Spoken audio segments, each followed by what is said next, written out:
আসসালামু আলাইকুম রহমতুল্লাহি ওয়া বারাকাতুহু। সবাই কেমন আছেন? আমাদের দেশ থেকে বর্তমানে অনেক যুবক মানুষ দেশের বাইরে আইসা অনেক কষ্টের কাজ করে, অনেক নোংরা কাজ করে, অনেক খারাপ কাজ করে, কিন্তু দেশে থাকতে নিজের বাবা ভাই নিজের মার কাজ করে না।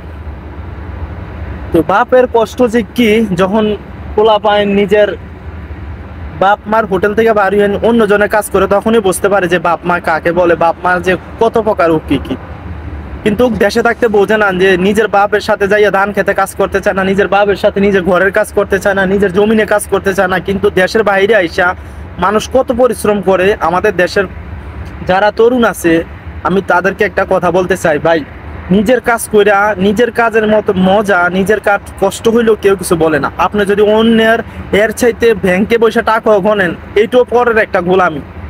পরের কাজ করা যে কত কষ্টের ভাই, পরের কাজ করা যে কত খারাপ হইতে পারে, পরে যে অন্যের কাজ করবেন আপনি, ওইটা যে কত খারাপ হইতে পারে, কত অসম্মানজনক হইতে পারে।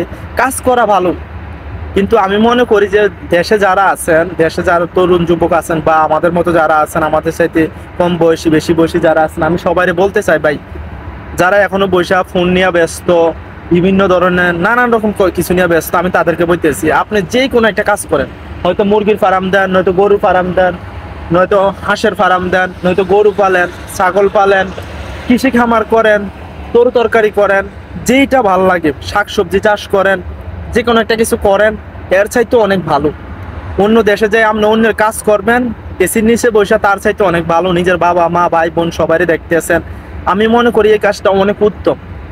দেশে যারা আছেন আমার ভাই বড় ছোট সবাই আমি বলতেছি, কেউ বেকার থাকবেন না, যে কোনো একটা কাজ করেন। বিশ্বাস করেন, আপনি দেশের বাইরে এসে মনে করতেছেন যে বিদেশ যাবো, বিদেশ যাই এই করবো সেই করবো, এটা ফালতু কথা।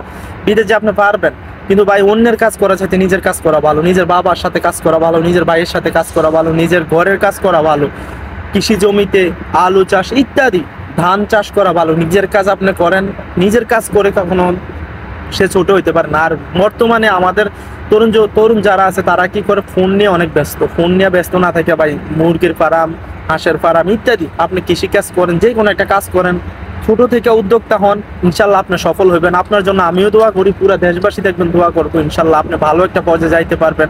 কিন্তু ভাই বেকার থাকবেন না, একটা না একটা কাজ করেন। এ হলো আমার কথা। কারণ বর্তমানে আমি দেখতেছি অনেক ছোট ছোট মানুষ ফোন নিয়ে, ফোনের ঝুঁকিতে ঝুঁকে গেছে, সবাই ফোন নিয়ে ব্যস্ত, কাজ করতে চায় না, পড়ালেখা করে নেয় না। আমি অনেক উত্তরবঙ্গ বা বিভিন্ন অঞ্চল দেখছি, অনেক ছোট ছোট মানুষ কাজের পাশাপাশি পড়ালেখা করে, অনেক কিছু করতেছে। তাদেরকে আমি অনেক অনেক ভালো লাগে, অনেক ভালোবাসি মন থেকে। তো আমাদের দেশের তরুণ যারা আছে সবার উদ্দেশ্যে আমার এই দুটো কথা, সবাই কাজ করেন, নিজের কাজ করেন, নিজে উদ্যোক্তা হন, কোনো একটা কিছু করেন, ইনশাল্লাহ দেখবেন আপনিও সফল হবেন। ভালো থাকবেন, সুস্থ থাকবেন। আল্লাহ হাফেজ, আসসালামু আলাইকুম।